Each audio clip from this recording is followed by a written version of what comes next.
అందరిగా ఇదైతే ఫస్ట్ ఓకేనా. ఎంత కావాలి ఎంతమంది కావాలి కాదు ఎంత కావాలి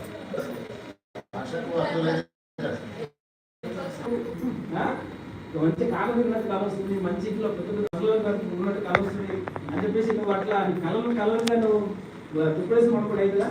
ఏం చేయాలి మరి? కష్టపడి దాని దగ్గర కళని నెరవేర్చుకోవాలి. మరి నెరవేర్చుకోవడానికి ఏం కావాలి? డబ్బు కావాలి. ఇదే మీ ఆదాయం. ఈ డబ్బు కావాలి కళ నెరవేర్చుకోవడానికి. అదొకటి క్లారిటీ తెచ్చుకోండి ఫస్ట్. మనందరూ ఏం చేస్తాం?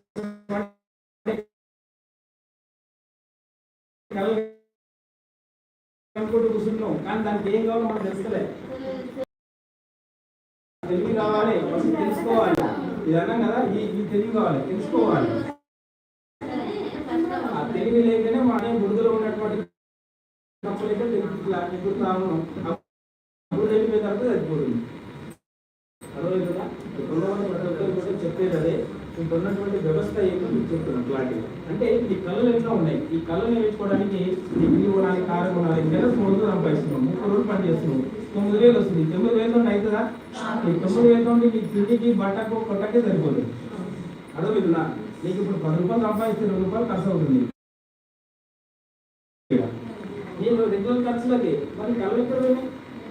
చూద్దాం, పెద్దగా చూడం, పిల్లలు పెద్దగా చూడం, వాళ్ళు పెద్దగా మారు. ఓకేనా?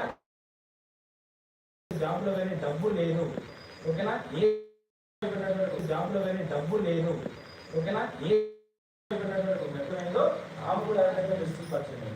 ఓకేనా? ఆమె ఏం చేసిందంటే ఈ బెస్టిజ్ అంటే ఏంటో తెలుస్తుంది. ఈరోజు చాలా మందికి బెస్టిజ్ మీరు వెళ్ళి చెప్పినప్పుడు నాకు తెలిసి మీరు 2 నెలల క్రితమే జాయిన్ అయినా, 2 నెలల క్రితమే జాయిన్ అయినా, 2 నెలల క్రితం ఉండకుండా అంతగా మరి 2 నెలల క్రితం జాయిన్ అయినప్పుడు మన ఇంటి ఉన్న కారు ఉండాలి, ఒక ఇల్లు కట్టుకోవాలి, నీ బ్యాంక్ బ్యాలెన్స్ ఉండాలి. ఉందా? ఎందుకు లేదు? అడగండి, బెస్టిజ్ అంటే ఏంటో అడగండి. వాళ్ళు చెప్తారా? అంటే వాళ్ళకి ఏంటో తెలిసిపోయేవాళ్ళు. ఓకేనా? వచ్చేది పోయేది వినరు. ఓకేనా? ఒక సపోర్ట్ మొత్తం అయిపోయింది. కానీ వీళ్ళు ఏం చేస్తున్నారంటే తెలుసుకున్నారు, ఈ వ్యవస్థ అంటే ఏంటో తెలుసుకున్నారు. అందులో ఆరోగ్యం ఉంది, ఆదాయం ఉంది, భవిష్యత్తు ఉందని తెలుసుకొని కష్టపడి నిలబడితే వీళ్ళు నెలకి ఎంత సంపాదిస్తుంది? 4.5 లక్షలు సంపాదిస్తుంది.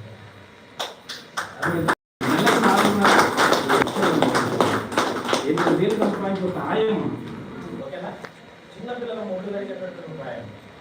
నెలకి 4 లక్షలు సంపాదిస్తుంది. నిన్న కాదు మొన్న 8 తారీఖు ఓకేనా ఢిల్లీలో కేంద్ర మంత్రి స్మృతి ఇరానీ చేతుల అవార్డు తీసుకుని వచ్చింది.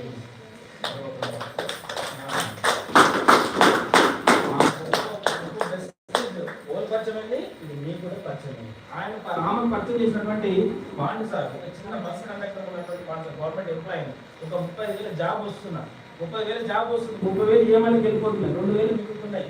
ఓకేనా? భార్య పిల్లలు ఉన్నారు, ఇల్లు లేదు, ఇల్లు కట్టుకోవడానికి ఇంకా పిల్లలు గుర్తొస్తలేదు. ఓకేనా? పిల్లలకి అయితే కారు కొనుక్కుంటే కార్ టైర్ గుర్తొస్తలేదు. అది ఏం చేయాలి? బతకాలి ఎప్పుడైనా ఉంటుందా? ఏం చేయాలి ఆలోచిస్తున్న టైంలో మీకు వెస్టిజ్ ఎట్లయితే పరిచయం అయిందో ఆయనకు ఒక వెస్టిజ్ పరిచయం అయితే ఈ వెస్టిజ్ అంటే ఏందో తెలుసుకొని, ఓకేనా, ఏందో తెలుసుకొని వర్క్ చేసి నెలకి ఎంత సంపాదిస్తుందో 12 లక్షలు సంపాదిస్తుంది. ఇల్లు కట్టడానికి పిల్ల గుర్తున్నటువంటి వ్యక్తి ఓకేనా 4 సంవత్సరాల కింద 4 నెలల కింద 30 లక్షలు పెట్టి ఇల్లు కొట్టుకుంటుంది, కారు కొనుక్కున్నాడు. ఓకేనా? పిల్లలు స్కూల్లో చూస్తూ ఉన్నారు, భూమి లేకుండా అంటే ఆయన కళలనే నెరవేర్చుకుంటా లేదా? ఇప్పుడు దీపం మీద ఉన్నాం. ఓకేనా? ఈమె 8,000 సంపాదిస్తున్నప్పుడు కనీసం తినడానికి తిండి లేదు, ఉందా? కట్టుకోవడం బట్టలేదు. ఓకేనా? ఆమె ఇక్కడ ఆగిపోలేదు, ఆమె కళలు కంటూ ఉంది.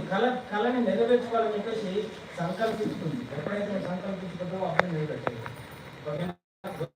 వచ్చే 8,000తో అక్కడ ఆగిపోలేదు. గొప్ప స్థాయికి వెళ్ళాలి, నా పిల్లలు గొప్ప స్థాయికి తీసుకెళ్ళాలి, నా పిల్లలు ఆయన పిల్లలను ఉండిపోవద్దు, వాళ్ళకు ఉన్న స్థాయికి తీసుకెళ్ళాలి అంటే సంకల్పించుకున్నప్పుడు అవకాశం ఇస్తుంది. సరే లేదా? తీసుకుపోయి ఏమన్నా కోటి ఏమైనా ఇంట్లో పెడతారా? దేవుడు ఏం చేస్తాడంటే ఓకేనా ఒక అవకాశం ఇస్తుంది. అవకాశాన్ని వినియోగించుకుంటే గొప్ప స్థాయికి వెళ్తుంది. ఓకేనా? లేకుంటే అక్కడే ఉండిపోతుంది. అర్థమవుతుందా? అవకాశం వచ్చినప్పుడు పట్టుకొని ఈరోజు స్థాయికి అర్థమవుతుంది. ఈ విధంగా